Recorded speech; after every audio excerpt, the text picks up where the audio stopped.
ఏ ప్రాంతం వెళ్ళినా, ఏ ఊరెళ్ళినా కూడా అనేక మంది యువకులు ఉద్యోగం లేకుండా చాలా ఇబ్బందులు పడుతున్న పరిస్థితి చూసి, వారికి ఉద్యోగాలు కల్పించాలని అనుకుంటూ ఉండగా, అంజనా ఫౌండేషన్ ద్వారా నవీన్ గారు ఇక్కడ టాటా టెక్నాలజీస్‌లో వేకెన్సీస్ ఉన్నాయండి. ఏదైనా ఉద్యోగాలు కల్పిద్దామని అనుకుని ఈరోజు ఇక్కడ దాదాపు 9 కంపెనీలు టాటా టెక్నాలజీసే కాదు, అపోలో ఫార్మసీ అవనివ్వండి, భారతీ ఎయిర్టెల్ అవనివ్వండి, రిలయన్స్ డిజిటల్ గానీ, అట్లా అనేక కంపెనీలు ఈరోజు ఇక్కడ 9 కంపెనీలను ఇక్కడ తీసుకురావటం, ఈ అవనిగడ్డ నియోజకవర్గంలో ఉన్న యువకులకి ఉద్యోగాలు కల్పించాలని ఒక ముఖ్య ఆలోచనతో ఈరోజు ఈ ఏర్పాటు చేయటం, దీన్ని అందరూ కూడా వినియోగించుకుంటున్నారు. రేపు రాబోయే రోజుల్లో కూడా మరిన్ని కంపెనీలు, ఫార్మా కంపెనీలు అవ్వనివ్వండి, అదేవిధంగా సాఫ్ట్‌వేర్ కంపెనీలు ఇవన్నీ తీసుకొచ్చి వీళ్ళందరినీ కూడా ఉద్యోగాలు కల్పించాలన్న ముఖ్య ఆలోచనతో ఈరోజు మేము ముందుకెళ్తాం జరుగుతుంది.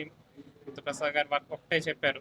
మనందరికీ కూడా ఉద్యోగాలు కల్పించాలి ఇక్కడ. ఎందుకంటే మనం ఇప్పుడు ఏ ఉద్యోగం కావాలన్నా ఈ బెంగుళూరు, చెన్నైయో వెళ్ళాల్సి వస్తుంది కానీ మన ప్రాంతంలో, మన రాష్ట్రంలో ఉద్యోగాలు కల్పించుకునే పరిస్థితులు ఈరోజు ఉన్నాం. ఇక్కడ కూడా ఒక పరిశ్రమలు తీసుకొచ్చి మంచి ఉద్యోగాలు కల్పించాలని ఈ 5 సంవత్సరాలను ఒక ఆలోచనతో ఈరోజు ముందుకెళ్తాం జరుగుతుంది. దీనికి అంజనా ఫౌండేషన్ ద్వారా నవీన్ గారు ముందుకు వచ్చినందుకు వారికి ప్రత్యేకమైన ధన్యవాదాలు తెలియజేసుకుంటూ సెలవు తీసుకుంటాం. అంజనాస్ ఫౌండేషన్ ఆధ్వర్యంలో గ్రామీణ యోజన వికాస్ సమితి సహకారంతో ఈరోజు అవనిగడ్డ గాంధీ క్షేత్రంలో ఈ జాబ్ మేళా జరుగుతుంది. దాదాపు 8 కంపెనీల వారు ఈ జాబ్ మేళాలో పాలు పంచుకుంటున్నారు. ఇవాళ అవనిగడ్డ నియోజకవర్గానికి సంబంధించిన వందల సంఖ్యలో నిరుద్యోగ యువకులు ఉద్యోగ అవకాశాల కోసం ఇక్కడికి రావడం జరిగింది. వీళ్ళందరూ చూస్తే వాళ్ళ నిరుద్యోగ సమస్య ఎంత తీవ్రంగా ఉందో అర్థమవుతుంది.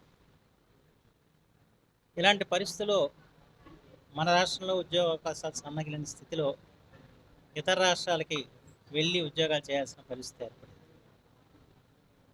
ఏదేమైనా ఇవాళ అంజనాస్ ఫౌండేషన్ చైర్మన్ శ్రీ నవీన్ గారు ప్రత్యేకమైన శ్రద్ధతో ఈ జాబమాలను ఏర్పాటు చేయటం చాలా అభినందనీయ విషయం.